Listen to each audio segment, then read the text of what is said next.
Allahumma salli wa sallim ala habibina Mustafa sallallahu alaihi wasallam wa ala alihi wa sahbihi ajma'in. Qala rabbi shrah li sadri wa yassir li amri wahlul 'uqdatam min lisani yafqahu qawli. Amma dari muslimin muslimat rahimakumullah,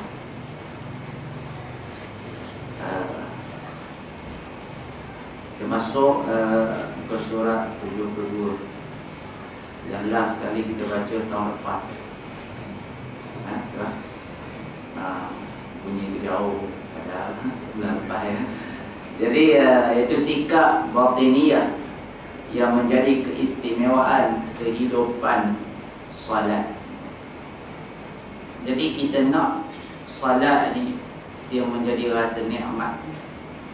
Sebab itulah kalau kita mengenal dia dengan sungguh-sungguh, kita mengenalnya sampai peringkat, ya, kan itulah kadang-kadang bila kita faham betul-betul ibadah ni, dia akan jadi manis sebelum kita lakukan dia. Sebelum buat tu manis dah. Bila dia manis, saya nak buat tu lagi seronok. Macam sebab itulah ulama kata nafsu kita ni, hikmah kita ni ada nafsu, ada beberapa makna, ada beberapa hikmah. Yang pertama, nafsu ni kenapa kita jangan marah pada nafsu? Ya, sebab nafsu lah menyebabkan manusia tu kadang-kadang lebih dia daripada malaikat. Sehingga kan Allah Ta'ala suruh sujud malaikat ni kepada manusia. Kenapa? Kerana roh lah.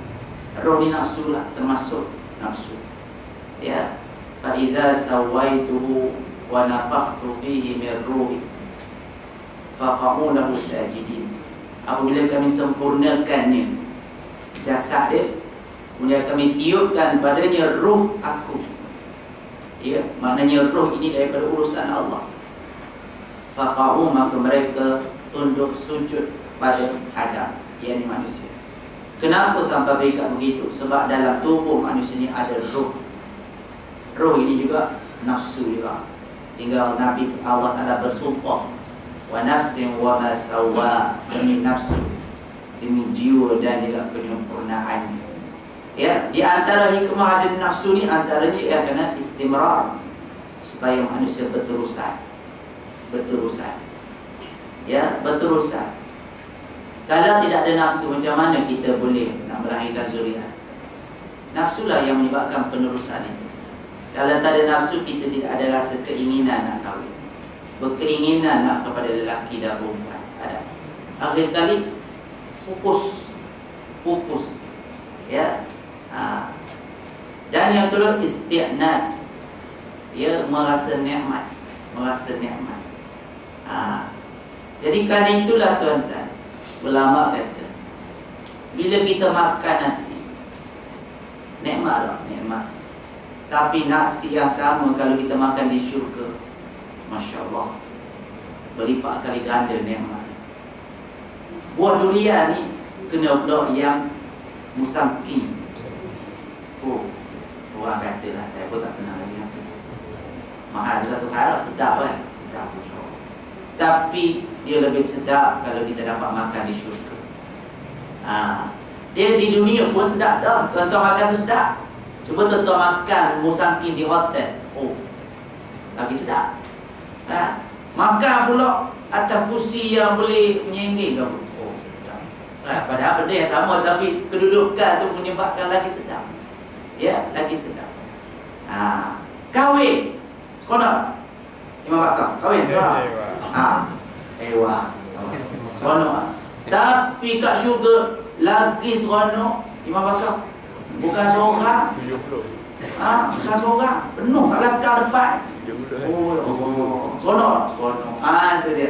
Jadi nikmat nafsu itulah yang menyebabkan kita tak guna sampai di dunia saja, kita tarik sampai ke akhirat. Supaya apa? Supaya kamu makan, ingat, supaya kamu juga boleh makan di akhirat.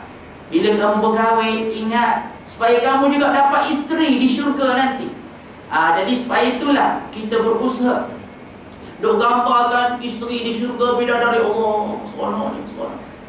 Jadi demikianlah menyebabkan bila kita beramal kerana Allah Ta'ala, yang mana puncak kenikmatan yang paling hebat di syurga nanti bila kita tengok wajah Allah.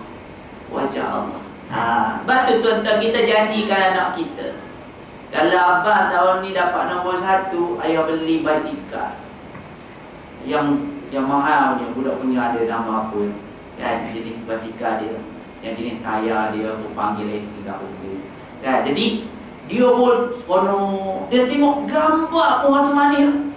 Dia belek-belek buku sekolah dia, gambar basikal, ayah aku nak beli yang macam ni.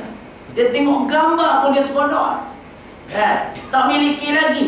Begitu, maknanya begitulah sampai pada peringkat kita ni dengar semayang dah seronok, belum buat lagi, dah seronok. Bila buat lagi seronok, Masya Allah kan. Macam tuan-tuan telefon ke kekasih kan, rasa macam mana? Dengar suara telefon pun seronok dah. Dengar suara boleh bercakap tu dah seronok. Kalau jumpa, lagi seronok, betul tak? Yang berpengalaman saja yang merasa ini.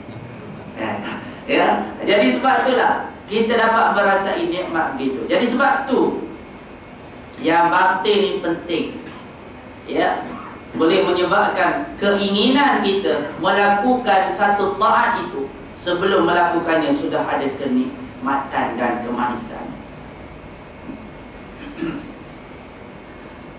Jadi sebab tu tuan-tuan, apa-apa pun benda dia berkait tentang hati. Pada diri kita ni ada seketul hati. Bila dia baik, baiklah seluruh anggota yang lain.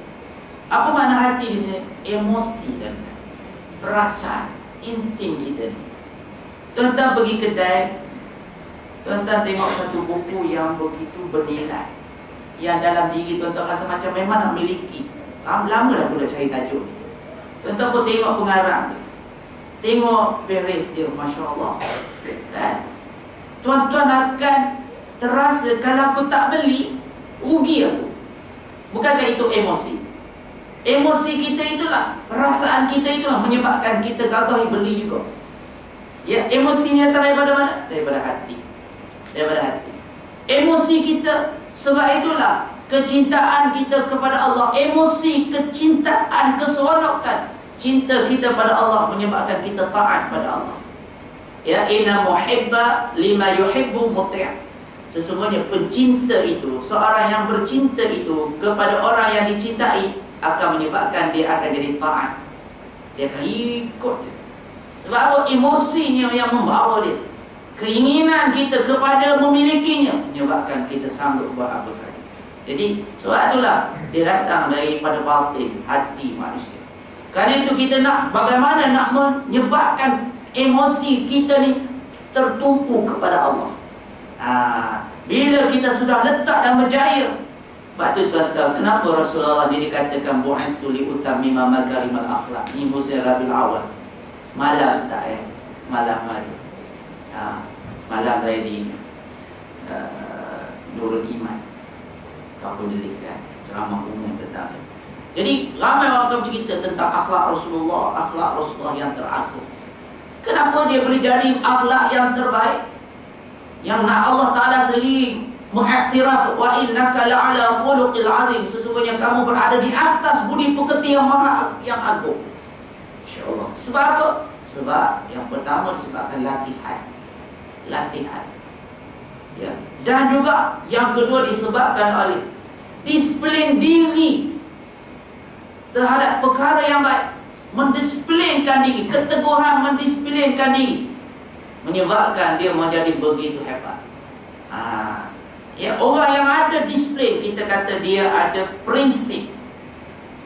Dan juga nak melahirkan kejituan itu dia perlu kepada latihan, riyadhah. Sebab itulah dia boleh melahirkan akhlak yang begitu hebat. Kita ni sebab apa kita jadi macam tu? Sebab kita tak mampu nak bertahan. Nak supaya bertahan sabar tu.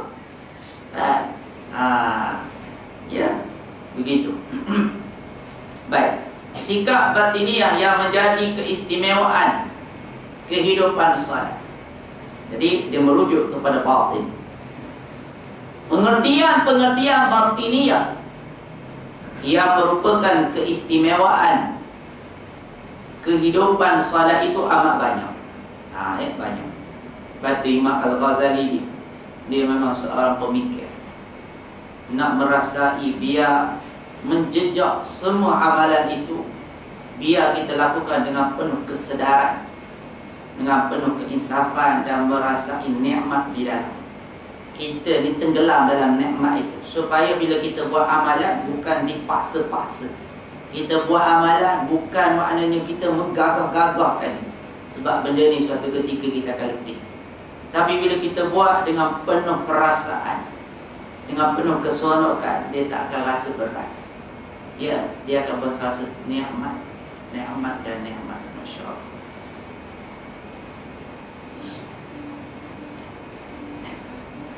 Tetapi dapat disimpulkan dalam 6 buah kalimat, iaitu kehadiran hati. Ya, kehadiran hati, tahdirul qalb ataupun hudurul qalb, menghadirkan hati. Mengerti artinya, mafahim. Ya, kita memahami akan maksud perkataan demi perkataan di dalam solat. Ya, di dalam solat. Kita ni kalau orang Jawa, kalau dia cakap bahasa Melayu baku, dia boleh cakap, dia faham, tapi dia tak boleh masuk ke dalam. Kalau Pak Syekh kita, dia orang Kelantan, dia cakap luar, dia faham dan dia bercakap, tapi dengan bini dia cakap Kelantan, dia rasa macam tak selera, aku tak melera masuk. Dia nak Kelantan juga. Sebab bahasa dia tu, ya, orang kata terjejak tu. Macam kita lah, guna tangan untuk makan nasi, seronok. Seronok. Tapi kalau guna sarung tangan, boleh pegang juga, tapi tak berapa seronok lah. Sebab kita pegang ni dengan, ya, habunya, dengan apa semua tu, dengan tangan betul-betul, dia lain. Sentuhan tu lain, dia ada sentuhan, dia ada rangsangan. Tapi pakai sarung tangan, sentuh juga, tapi tak terasa. Tak terasa mana, ya, nikmat tu. Tak terasa nikmat sangat, ya. Kerana tu, ya, buat orang yang buat daca apa tu, ya, dia buat matang. Yang mamak tu bau, dia buat matang, dia bau, dia semua, bau. Ada kat mana ni, kat Pulau Pinang tu semua, bau daca. Lepas tu habis-habis dia pusat. Tu sedap. Ramai orang beli, laku pula. Tuan-tuan tak pernah tengok yang mamak duduk ada di canai tu, bonyok. Dia bukan buat dengan tangan, dia guling dengan kaki. Piup, piup bunyi. Seronok. Ada seorang AJK saya, dulu dia kerja kat Singapura. Dia akan keluar rumah dia dalam pukul 4 ke 5 pagi untuk pergi kat kerja dia. Dia akan lalu satu tempat, kedai mamak. Biasa dia akan lalu, dia akan bunyi piup, piup, piup, piup.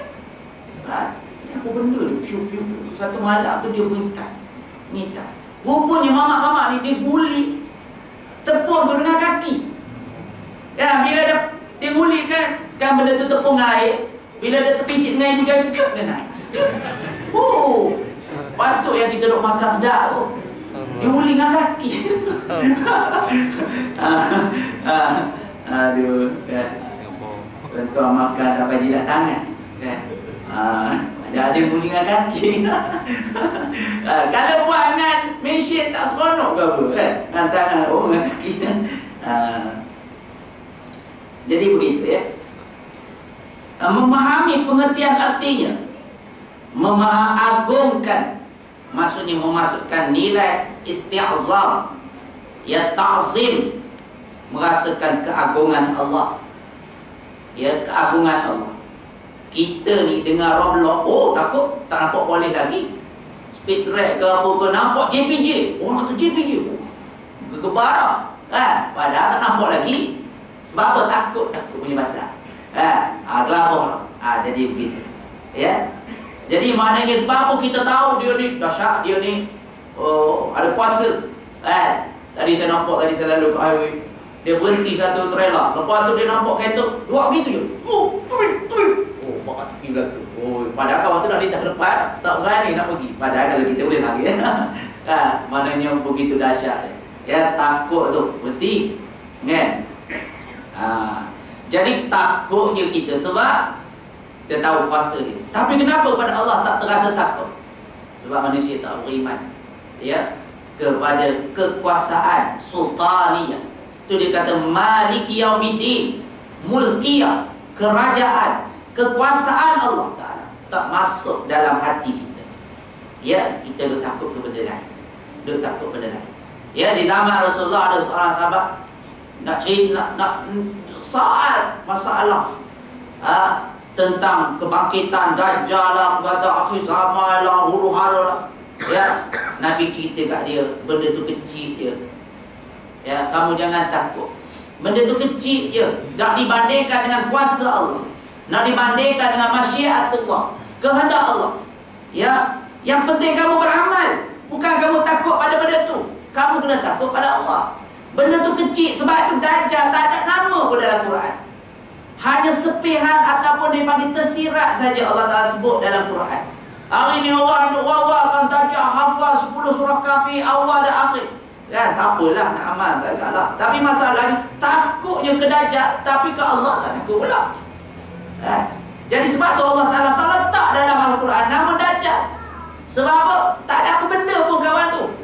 Ya, dia boleh berkuasa pun disebabkan Allah izinkan dia. Allah izinkan dia. Hari ni ramai orang dia nak beriman, dia nak betul-betul ikut orang yang beriman, dia nak tengok benda yang pelik-pelik.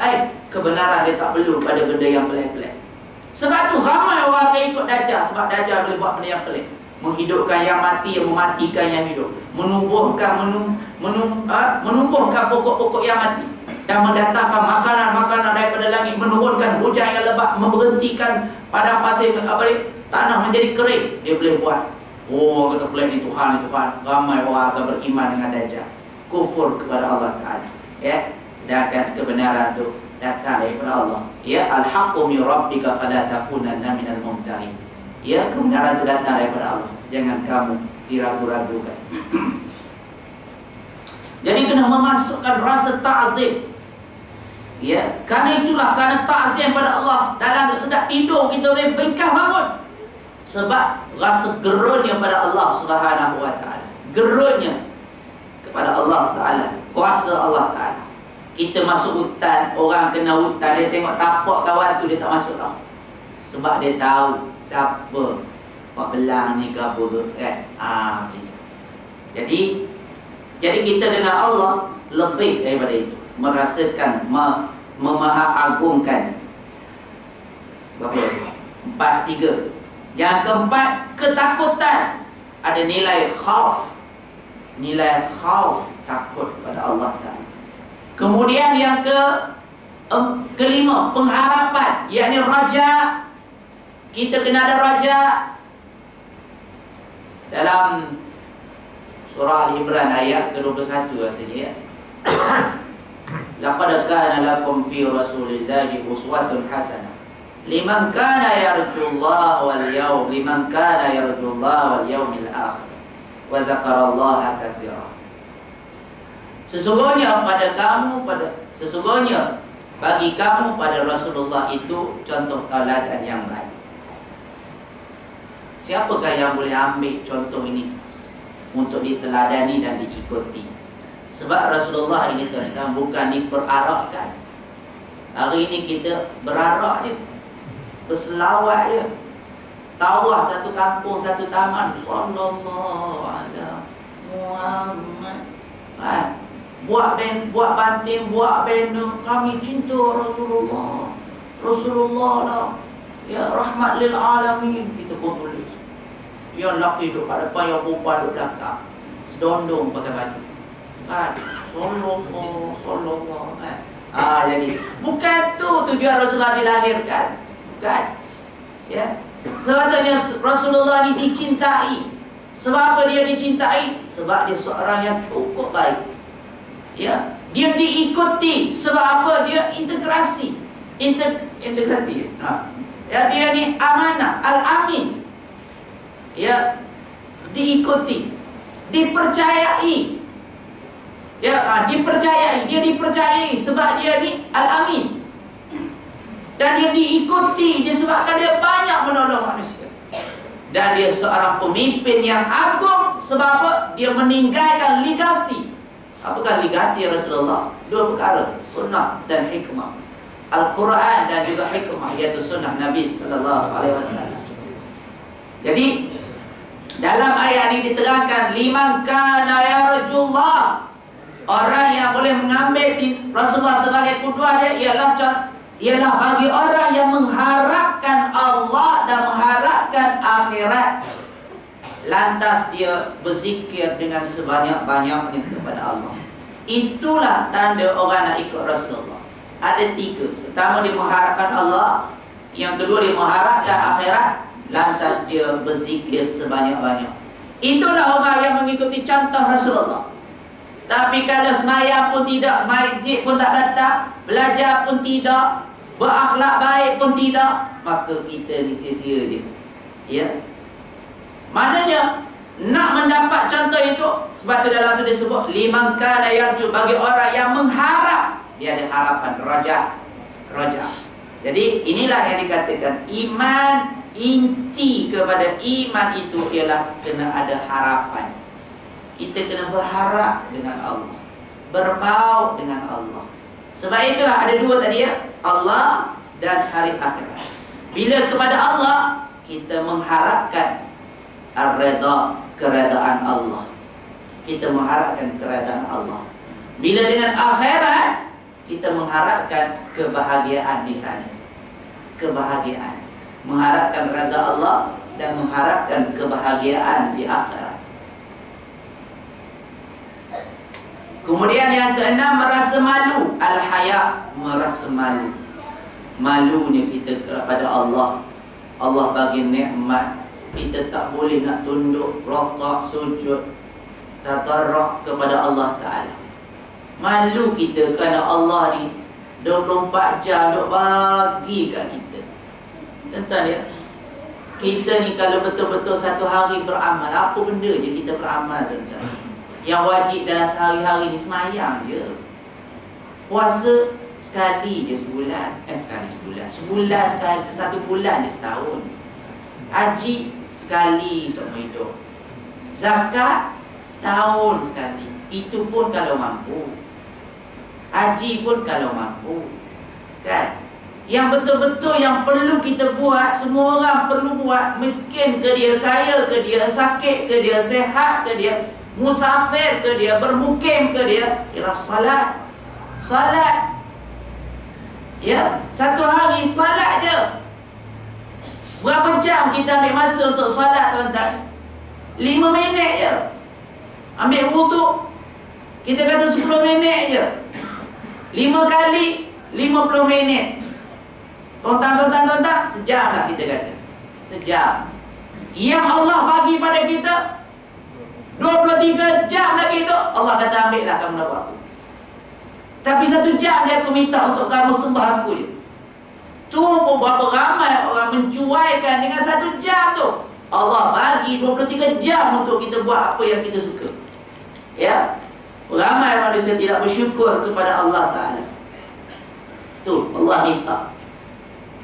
Jadi jangan lu kira banyak nikmat yang kita tengok, tuan-tuan. Nikmat antara yang besar Allah bagi pada kita nafas. Seduk ni, seduk keluar, seduk keluar.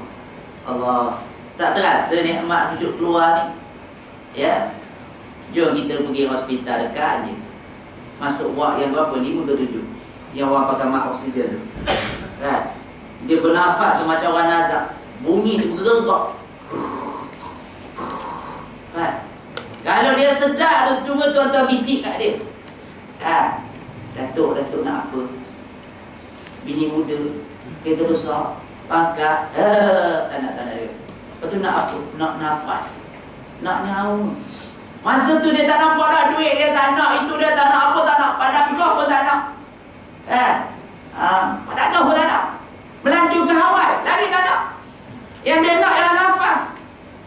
Nafas. Betapa bahaganya nafas. Tak saya tuan-tuan balik garang, isi air dalam beldi, semua selam. Tak payah lama, 5 minit. Ucap muka. Bahagia tak yang bahagia. Tapi oleh kerana kita tak terasa benda tu, duk seduk keluar, tak rasa nikmat. Jadi itulah nikmat yang besar. Sebab bila bernafas dia, Allah bagi modal segala-galanya. Bila Allah tarik benda ni, duit sekeliling pinggang pun tak jadi apa dah. Ya, kalau Allah tak bagi ni, walaupun nampak body ni ya berotak-otak, tak jadi apa. Bila Allah tarik benda tu, nikmat. Tu satu nikmat baru kita cerita. Tak payah kata nikmat yang lain-lain lagi. Jadi sebab itulah kita malu pada Allah. Ya Allah, malunya kita pada Allah. Kita kurang bersyukur pada Allah Ta'ala. Kurang bersyukur.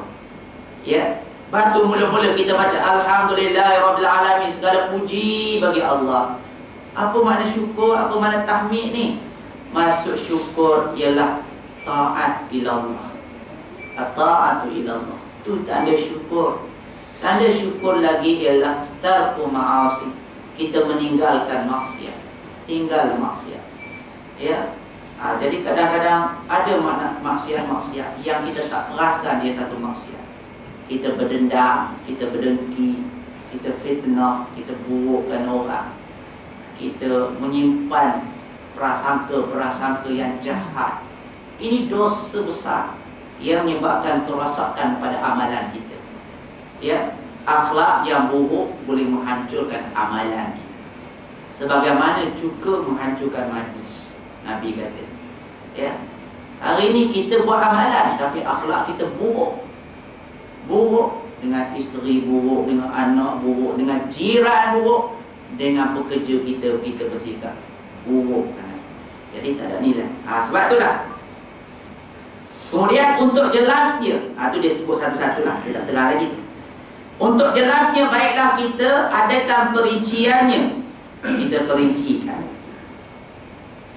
Kemudian kita uraikan sekali sebab-sebabnya, dan selanjutnya bagaimana jalan untuk mengusahakannya, yakni obat untuk memperolehinya. Ya, obat untuk memperolehinya. Perincian-perinciannya adalah sebagaimana berikut. Yang pertama, kehadiran hati, hudurul qalb, menghadirkan hati. Kita nak sebut sikap batiniyah kita bila kita nak semayang. Kita dah lama nak semayang. Ya, kita dah semayang. Kita dah tahu dah rukun qauli, rukun fi'li, rukun rukun hayat dan sebagainya. Jadi yang kita nak kena belajar lagi bagaimana falsafah dan juga tentang batin pula. Sebab batin sebahagian daripada rukun pada solat itu. Ya, rukun qalbi. Kehadiran hati dan maksudnya ialah supaya hati itu dikosongkan daripada segala sesuatu yang tidak ada hubungannya atau tidak ada sangkut pautnya dengan amalan yang sedang dikerjakan tadi. Dan jangan pula hatinya itu mengatakan sesuatu yang tidak ada hubungannya tadi. Jadi ilmu itu haruslah dengan perbuatan dan hati, disertakan bersama keduanya. Juga fikirannya jangan sampai berputar pada yang selain keduanya itu. Jadi maknanya kehadiran hati maksudnya kita takhalli, mengosongkan hati daripada memikirkan sesuatu selain daripada apa yang kita sedang kerja. Kalau tuan-tuan drive, masa yang sama tuan-tuan duk main handphone, ya, duk balas WhatsApp tu, duk hantar mesej ni, ya, tuan-tuan tidak akan fokus pada jalan. Tu yang tiba-tiba orang belakang horn, bak jalan kita kejap depan, kejap belakang, kejap kiri, kejap kanan. Sebab apa jadi macam tu? Kita tak fokus pada pemanduan. Itu bagus lagi. Kadang-kadang yang repuh habis, yang tepi jalan, kadang-kadang masuk gaun dan sebagainya. Sebab tidak fokus. Tidak fokus. Jadi kerana itulah, dalam buat kerja yang sesuatu yang lain pun kita kena ada fokus. Kalau hilang fokus, maka hilang penelitian dan hilang feeling kita untuk meneruskan kerja benda. Begitulah dalam solat. Kalau dalam solat kita tak buang benda yang lain, tak hadirkan Allah dalam hati kita, dan kita duk tumpu pada salat, maka macam-macam dalam hati kita ni ada. Kalau lepas ni ada bola, bola duk mikir dalam badan ni. Siapa menang lepas ni? Thailand ke Malaysia? Contoh kan. Kalau lah masih ada dalam hati dia ni, lepas ni cerita Korea. The set tu cepat-cepat. Arrow mana pula datang malam hari ni. Jadi kita duduk benda-benda yang macam tu lah yang menyebabkan keliru. Kalau orang bisnes, dia fikir bisnes dia dalam semaya. Ya. Kalau orang yang diuji musibah, dia duk fikir musibah dia. Lepas ni aku nak tidur kat mana tak? Tinggal tangga, rumah tak ada. Menung kan. Rumah tak ada, tangga je ada. Nak bagi apa? Kita boleh langgir rumah tangga. Dia nak bagi apa? Tangga tu. Kan? Kan? Mikir, Allah nak masak apa, periuk pun tak ada. Kan? Kita ni, Allah, makan tak berhenti. Jauh kita dengan Rasulullah kan.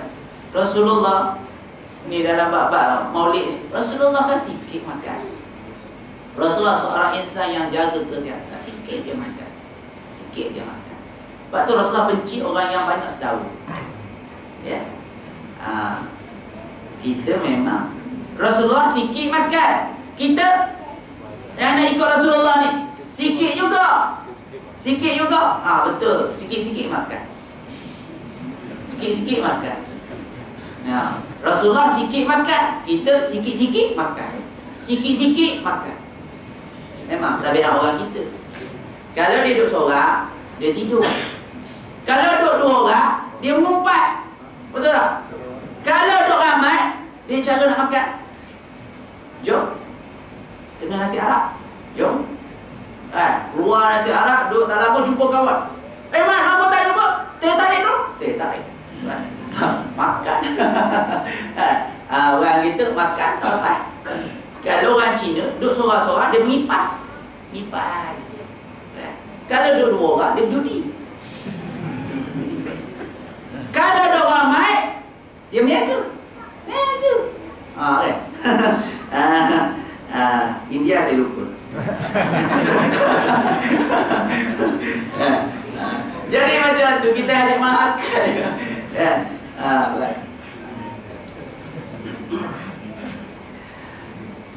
Jadi kita kosongkan hati kita, masukkan konsentrate kita kepada Allah Ta'ala. Itu dia panggil fokus. Ya, fokus. Follow one cause, anti success. Follow satu sampai habis. Ya. Orang yang main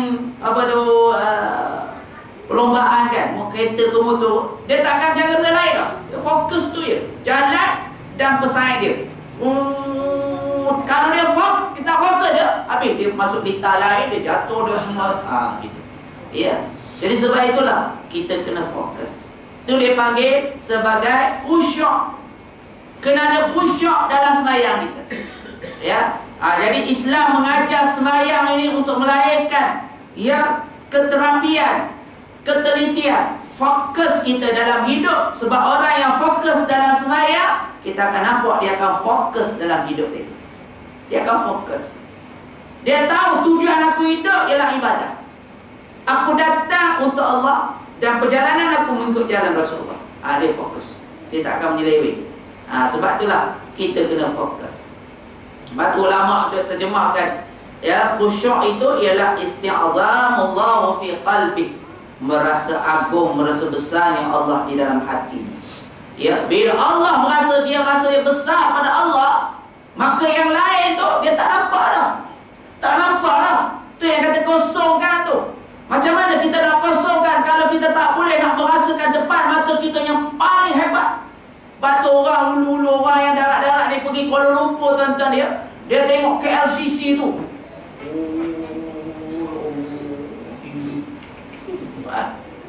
Dia tak tengok dah bangunan yang lama-lama sebelah-sebelah tu. Dia tak tengok dah. Kalau dia nak selfie pun yang tu tengok. Pak. Dia bilang. Dia naik kereta pun dia tengok kat tingkap. Gitu. Ni KLCC. Tuan-tuan pergi Mekah kan. Tengok menara jam. Orang lain duk talbiah. Sampai dekat depan menara yang semua tak talbiah. Ni jam sab.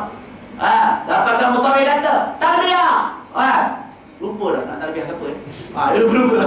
Dah lupa nak tengok dia tu. Sebab apa? Penumpuan daripada itu sehingga kan talbiyah yang duduk tadi atas bas tu bukan main lagi semangat. Labbaik Allahumma labbaik Allah. Semangat sudah sampai ke Mekah. Bila sampai tengok Zah tu lupa talbiyah. Ni yang katakan naraja paling tertinggi di dunia. Jangan duduk. 6 harakat lebih. Masya Allah.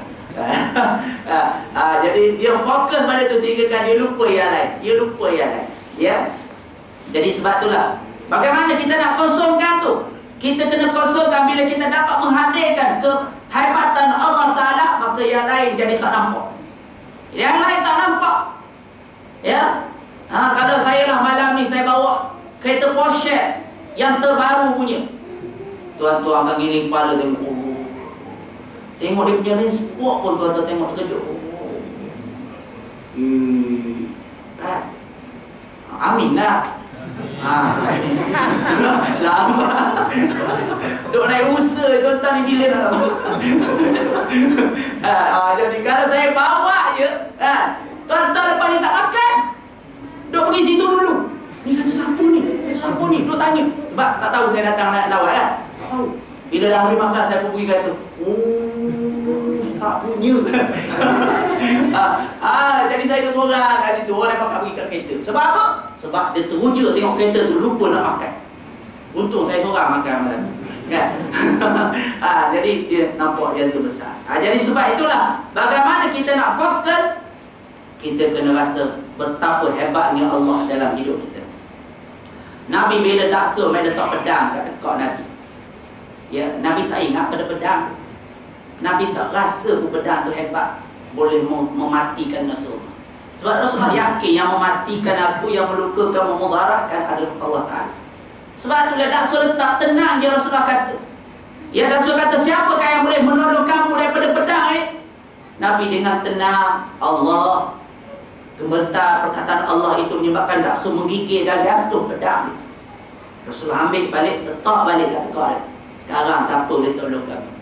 Dia kata tak ada. Nabi ambil pedang bagi kat dia. Dan kali jangan buat pula, aku maaf. Dia. Ni hebatnya. Dikatakan akhlak Rasulullah. Dia boleh maafkan orang yang nak bunuh dia. Ya, dia boleh maafkan orang yang nak bunuh dia. Kita ni Allah. Ya. Balah dengan kawan, balah dengan jiran tu pun ya Allah. Dalam hati 7 keturunan tu tak maaf. Itu. Ya. Padahal balah kecil je. Ini Rasulullah, orang nak bunuh dia. Orang nak bunuh dia. Kita ni Allah. Kan orang pergi Mekah tak dapat nasi bungkus, mengamuk. Habis buat jatuhkan tempat air apa semua. Nasi bungkus tak sampai. Habis. Padahal lepas dia nak sampai balik. Tapi dia ingat dah habis lah. Mengamuk.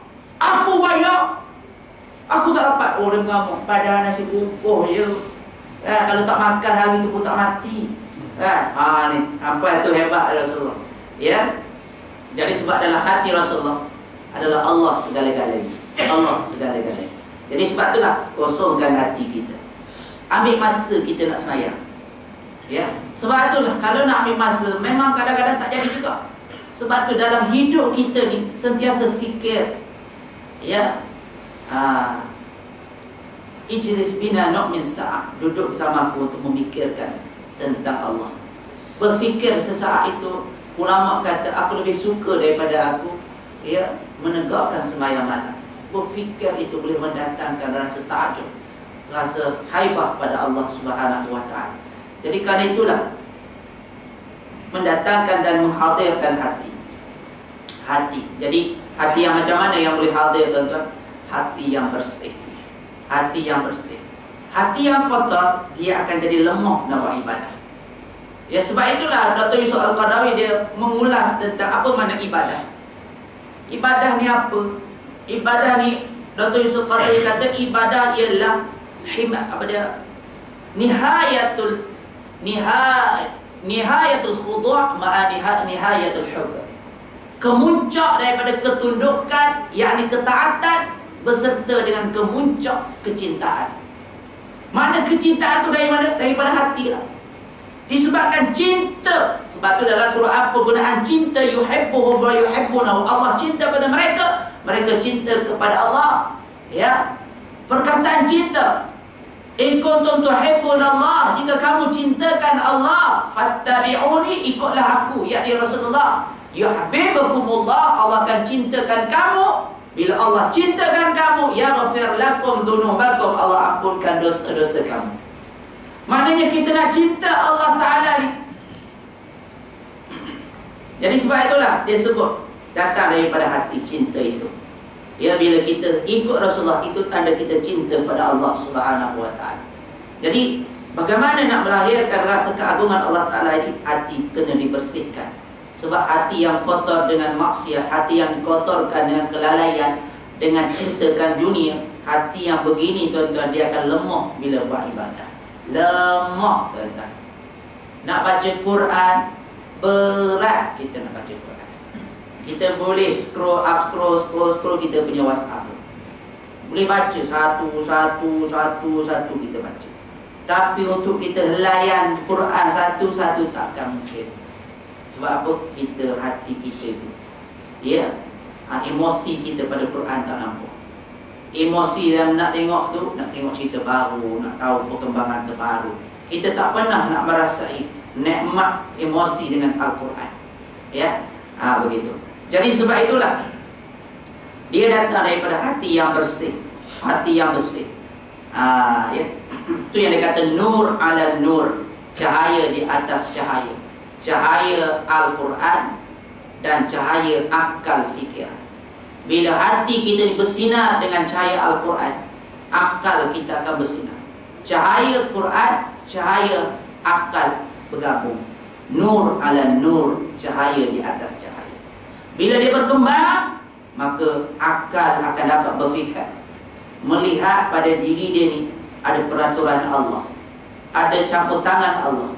Allah yang menggerakkan darah ni, Allah yang menghidupkan sendi-sendinya, Allah yang memperjalankan segala yang ada di dalam diri dia. Maka ketika itu dia hidup, dia mengatakan Allah dekat dengan dia. Ya, wa huwa ma'akum aynama kuntum, dia bersama kamu di mana saja kamu berada. Bila kita merasakan kebersamaan Allah bersama dengan kita, bila kita rasakan Allah hampir dan akrab dengan kita, dia akan merebak perasaan itu sampai satu peringkat kita akan rasa Allah bila dekat dengan aku, Allah akan pelihara aku. Ihfazillah yahfazka, ihfazillah yajid amamaka. Jagalah Allah, Allah akan jaga kamu.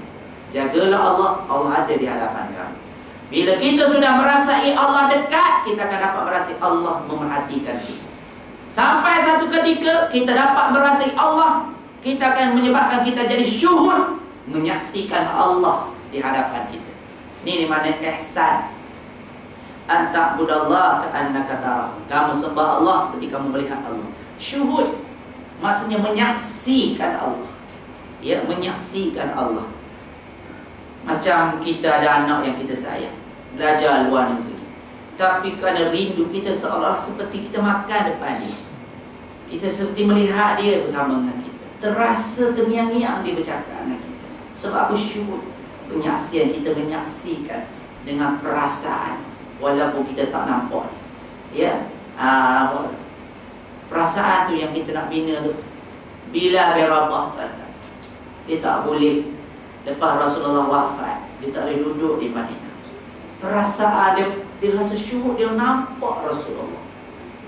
Bila dia nak pergi azan, dia terasa Rasulullah melihat dengan lirik mata dia, dia naik ke menara. Dia tak boleh nak azan lepas Rasulullah wafat. Dia tengok dalam masjid, dia rasa macam Rasulullah ada di sudut sana. Bila ni sentiasalah, bila Rasulullah nak salat, dia akan pergi gerak Rasulullah, ataupun Rasulullah datang gerak Bilal. Sebab tu bila ni masa Rasulullah wafat, dia minta izin dengan Abu Bakar. Wahai Abu Bakar, aku tak boleh buat, aku nak letak jawatan jadi Bilal, jadi muazzin. Nabi kata, Abu Bakar kata, aku tak akan menurunkan orang yang telah diangkat oleh Rasulullah. Tak boleh Abu Bakar, aku tak boleh. Kalau kamu tak, aku takkan bagi kamu letak jawatan, melainkan kamu bawa data reason, ya, ataupun alasan yang kukuh. Maka bila aku cakap, aku tak boleh nak menahan rasa, ya, rasa rindu aku pada Rasulullah. Bila duk cakap dengan Abu Bakar dengan keadaan air matanya mengalir dan mengalir, setiap sudut dia nampak ada bersama Rasulullah. Bila dia berjalan keluar, dia rasa dia berjalan dengan Rasulullah. Bila dia pergi ke pasar, dia rasa dia bersama Rasulullah di pasar. Dia nampak di mana-mana. Cuba bayangkan Bilal itu, masa dia jadi hamba, Rasulullah pergi rumah Bilal, bantu Bilal masakkan roti dan sebagainya. Dia tak pernah tengok orang Arab Quraisy datang dengan dia seorang hamba. Ya, sampai begitu Bilal kenal Rasulullah. Ya, akhir sekali Abu Bakar membagilah. Bilal pergi jauh pergi ke Syam. Lama dia pergi ke Syam. Tiba-tiba suatu malam dia bermimpi Rasulullah. Wahai Bilal, kamu dah tak sudi nak tengok aku ke Bilal? Ya, dia bangun di waktu malam. Bila dia teringat, dia takut Rasulullah tak pandang dia. Dia menangis sampai ke pagi. Ini tanda dia memperhatikan, dia syukur, dia merasakan, ya, itu kecintaan. Dia pun bergegas pergi ke Madinah, berjalan daripada Syam, siang malam pagi petang tak berhenti kerana semangat nak jumpa Rasulullah. Bila sampai dia sempadan masuk je Madinah, dia tengok gunung, dia tengok bukit, lantas terus dia teringat dia pernah datang bersama Rasulullah, bercucuran turun air mata Bilal. Masuk ke kampung, tengok jalan, dia bercucuran air mata. Dia pernah tengok, dia pernah datang bersama Rasulullah. Bila masuk ke Madinah, bila tengok je masjid, dia dah tak tahan dah, sebab air mata bercurah-curah. Ni Bilal. Ya, bila sampai di kubur Rasulullah, betul-betul dia menangis. Masya Allah, sampai begitu tuan-tuan. Ya, kenapa? Syuhud dia. Sehingga Abu Bakar datang, Umar datang dalam keadaan sedih. Bila dia tengok Umar, dia terasa Rasulullah ada. Tengok Umar, dia terasa ada Rasulullah. Sebab Umar, Bilal dia tak pernah bergerak Rasulullah. Ya, tapi Abu Bakar datang, Umar datang dalam keadaan menangis.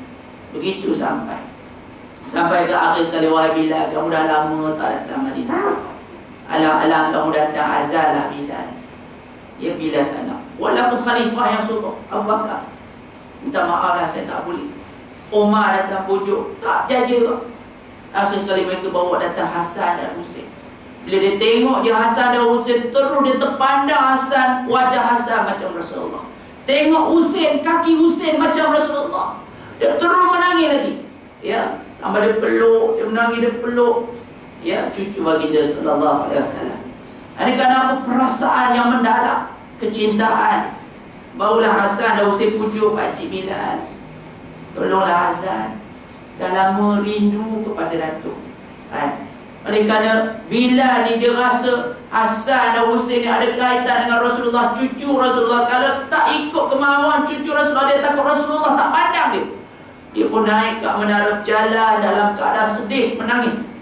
Ya, tak ada azab. Bilal ni dia orang Afrika.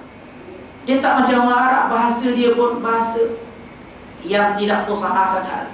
Ada mengatakan huruf shin dia tak boleh sebut shin, dia sebut sin dia, as-salam. Tapi oleh kerana dia dilatih oleh Rasulullah, Rasulullah iktiraf dia. Dia naik, dia start azan, Allahu Akbar, Allahu Akbar. Orang Madinah telah merasakan. Ya, berduyur-duyur datang. Dia kata, adakah Rasulullah telah kembali? Sebab bila tak pernah, ya, lepas Rasulullah wafat, dia tak pernah azan. Tiba-tiba bila dia azan, orang rasakan seperti Rasulullah ada bersama dengan mereka. Berduyur-duyur orang datang. Tengok je bila terkenal Rasulullah. Itulah satu hari di mana orang paling ramai menangis dan menangis. Ya, sampai ke asyhadu an la ilaha illallah. Bila menangis lagi sampai asyhadu an, bila sudah tak mampu akhir terpesat. Itu sebab apa? Perasaan syuhud dan ya, gambaran kecintaan dia pada Rasulullah. Jadi kita pun macam mana boleh tertanam begitu? Sebab dia sentiasa bersama Rasulullah, ingat jasa-jasa Rasulullah. Ya, dia boleh jadi macam tu. Kita nak jadi macam mana nak syuhud pada Allah? Kita ingat jasa-jasa Allah pada kita.